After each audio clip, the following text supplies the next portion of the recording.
যে পাতাগুলো দেখতে পাচ্ছেন এটা কিন্তু তুলসী, রাম তুলসী অথবা জটা তুলসী নামে পরিচিত। এগুলা কোনো ফুল হয় না এবং ডাল ভেঙে লাগালে এই তুলসীগুলো হয়ে যায়।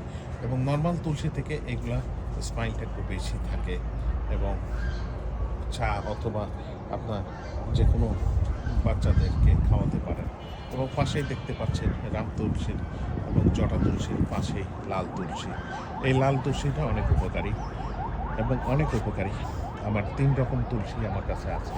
এটা দেখতে পাচ্ছেন লাল তুলসী, তারপরে এটা সাদা, এগুলা বীজ আসতেছে সাদা তুলসী, যেগুলো নর্মাল তুলসী বলে যেগুলো, সেগুলো থেকেও দেখুন প্রচুর বীজ আসছে।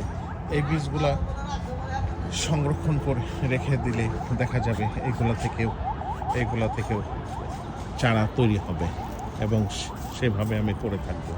এবং তুলসীগুলা, ধন্যবাদ দেখার জন্য। ৩ জাতের তুলসী আমার কাছে আছে এবং আমার কাছ থেকে চাইলে পেতে পারেন।